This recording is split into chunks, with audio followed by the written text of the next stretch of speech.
Hey friends! Today is super special because I wanted to spend this wonderful Valentine's Day celebrating Black History Month. So today's video is dedicated to honoring Black History Month. And so with that being said, for this episode of Crafting with a Cocktail, I made a traditional African drink called Dawa. I will link it down below. And since this is a little bit different of a video, I'm actually going to jump right into the drink, and then I'll see you guys after the painting. Cheers! Hey friends, so for today's special drink, you just need sugar, vodka, honey, limes, and ice. I believe that's it. So all you do is start by filling your cups with limes. This is 1 lime each cut into cubes, and then you put in 1 teaspoon of either brown sugar or plain white sugar. Raw sugar was also recommended. So I'm putting brown sugar into 1 glass and regular organic cane sugar into the other one, just to see what it would taste like. So then you are just going to, I'm following a recipe here on my phone because I didn't want to screw this up. Then I'm just going to take something to use to muddle them. I always use just the back of a spatula, and it just says to muddle them slightly because you're going to muddle them again later. So I'm muddling them, and then I'm splitting this cup of ice in between the 2 glasses. Then you're going to pour 2 ounces of vodka over it. I don't know how much that is. So I filled up this tall shot glass, and then I filled it up again and split it in between the 2. And, hoped that was 2 ounces because I'm not sure. And then after that, you are going to take a Dawa stick. I'm not 100% sure what that is, but I just cut a skewer in half, essentially, dipped it in some honey, and then you stick that into your drink and muddle it, and that's it. Today I am honoring these 3 Black artists and Martin Luther King Jr. In my piece, and I also wanted to read to you a really wonderful, touching story that really emphasizes the importance of Black culture in America, so I will do that next.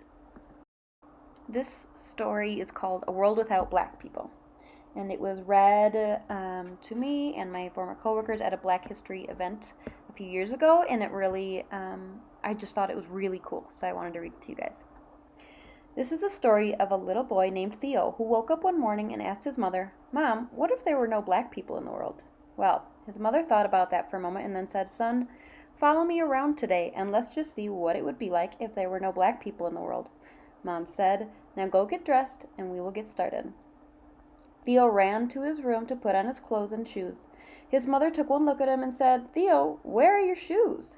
And those clothes are all wrinkled, son. I must iron them." However, when she reached for the ironing board, it was no longer there. You see, Sarah Boone, a black woman, invented the ironing board, and Jan E. Metzlinger, a black man, invented the shoe-lasting machine. "Oh, well," she said, "please go and do something to your hair." Theo ran in his room to comb his hair, but the comb was not there. You see, Walter Salmons, a black man, invented the comb. Theo decided just to brush his hair, but the brush was gone. You see, Lydia O. Newman, a black female, invented the brush. Well, this is a sight. No shoes, wrinkled clothes, hair a mess, even Mom's hair, without the hair care inventions of Madam C. Walker. Well, you get the picture. Mom told Theo, "Let's do our chores around the house and then take a trip to the grocery store." Theo's job was to sweep the floor. He swept and swept and swept. When he reached for the dustpan, it wasn't there. You see, Lloyd P. Ray, a black man, invented the dustpan. So he swept his pile of dirt over into the corner and left it there. He then decided to mop the floor, but the mop was gone. You see, Thomas W. Stewart, a black man, invented the mop. Theo yelled to his mom, "Mom, I'm not having any luck." "Well, son," she said, "let me finish washing these clothes and we will prepare a list for the grocery store." When the wash finished, she went to place the clothes in the dryer, but it was not there. You see, George T. Salmon, a black man, invented the clothes dryer. Mom asked Theo to go get a pencil and some paper to prepare their list for the market. So Theo ran for the paper and pencil, but noticed the pencil lead was broken. Well, he was out of luck because John Love, a black man, invented the pencil sharpener. Mom reached for a pen, but it was not there because William Purvis, a black man, invented the fountain pen. As a matter of fact, Lee Burridge invented the typewriting machine, and W.A. Lovett the advanced printing press. Theo and his mother decided just to head out to the market. Well, when Theo opened the door, he noticed the grass was as high as he was tall. You see, John Burr, a black man, invented the lawnmower. They made their way over to the car and found that it just wouldn't go. You see, Richard Spikes, a black man, invented the automatic gear shift, and Joseph Gammel invented the supercharged system for internal combustion engines. They also noticed that the few cars that were moving were running into each other and having wrecks because there were no traffic signals. You see, Garrett A. Morgan, a black man, invented the traffic light. Well, it was getting late, so they walked to the market, got their groceries, and returned home. Just when they were about to put away the milk, eggs, and butter, they noticed the refrigerator was gone. You see, John Standard, a black man, invented the refrigerator, so they just left the food on the counter. By this time, Theo noticed he was getting mighty cold. Mom went to turn up the heat, and what do you know? Alice Parker, a black female, invented the heating furnace. Even in the summertime, they would have been out of luck because Frederick Jones, a black man, invented the air conditioner. It was almost time for Theo's father to arrive home. He usually takes the bus, but there was no bus because its precursor was the electric trolley, invented by another black man, Albert R. Robinson. He usually takes the elevator from his office on the 20th floor, but there was no elevator because Alexander Miles, a black man, invented the elevator. He also usually dropped off the office mail at a nearby mailbox, but it was no longer there because Philip Downing, a black man, invented the letter drop mailbox, and William Barry invented the postmarking and canceling machine. Theo and his mother sat at the kitchen table with their heads in their hands. When the father arrived, he asked, "Why are you sitting in the dark?" "Why?" "Because Lewis Howard Latimer, a black man, invented the filament that goes in the light bulb." Theo quickly learned more about what it would be like if there were no black people in the world, especially if he were ever sick and needed blood. Dr. Charles Drew, a black scientist, found a way to preserve and store blood, which led to his starting the world's first blood bank. Well, what if a family member had to have surgery? This would not have been possible without Dr. Daniel Hale Williams, a black doctor who performed the first open heart surgery. So if you ever wonder, just like Theo, where would we be without black people? Well, it's pretty plain to see. We would still be in the dark. I will leave the link to that story in my description in case anybody would like it. And I hope you all are able to take a chance to just reflect on how important black people have been in our culture and in the world. I hope you enjoy this painting, and I'll check in with you guys after a little bit of progress.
I chose to paint Martin Luther King not only because he's obviously the stereotypical epitome of, thinking about standing for black rights and all those things, but when I was in elementary school, my parents took me to Atlanta and DC, and so I was able to see Dr. King's memorial, museum, exhibit, his grave, and all those things. And it really, really hit me hard. I would go home and watch our friend Martin over and over again on VHS, and I just could not get enough of listening to his speech and his words and all the incredible things he stood for. So for me personally, it's more than just seeing posts on Martin Luther King Jr. Day, but rather the inspiration that was instilled in me in elementary school.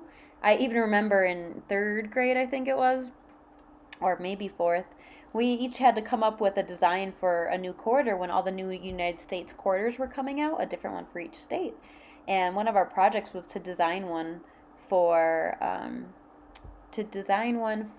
Wisconsin, which is where I was living.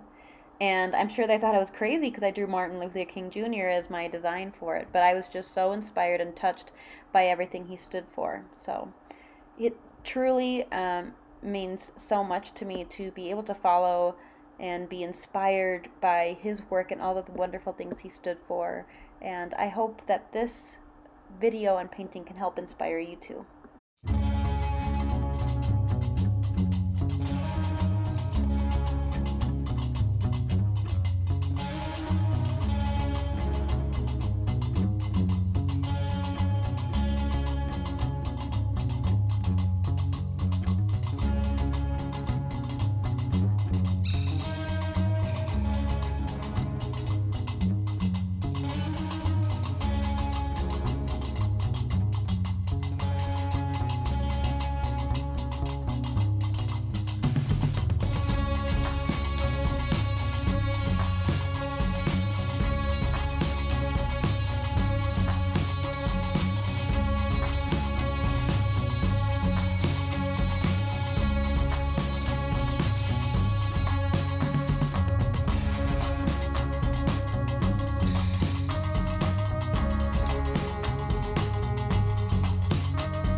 Much of the patterns and colors for this painting were inspired by Kehinde Wiley's work and Mickalene Thomas's work, but in this part where I'm adding all these details to the face, I was really trying to focus on Yemanja paints, and the way that she almost color blocks different areas of the face as opposed to just making it super smooth and seamless. And I actually really like how this ended up turning out. I know it's not a perfect replica, but truly I really enjoy the way it turned out, and I honestly hadn't made an entire painting in quite some time, so it felt really good to pick that up again. I will be sure to leave links to each of their pages in the description, so if you're interested, you can check out their art on their pages as well.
I hope you all enjoyed this just as much as I did, as we're coming to a close at the very end of the painting here.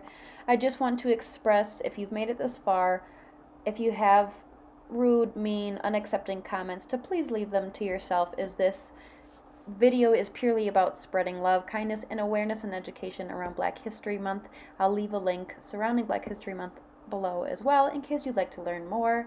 This year's theme in celebrating is about family.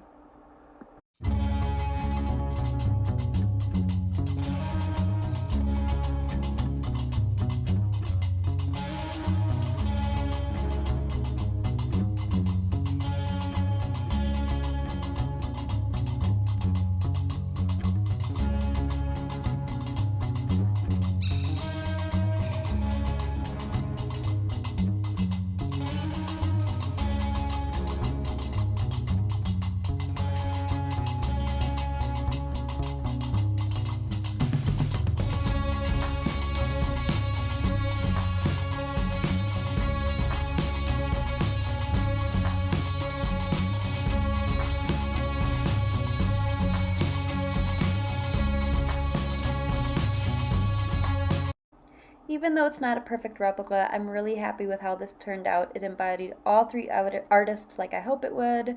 It is in memoriam of the great Dr. Martin Luther King Jr., and I think that's what's most important. I hope you guys enjoyed today's video, and don't forget that everybody deserves to have their voice heard. See you next time.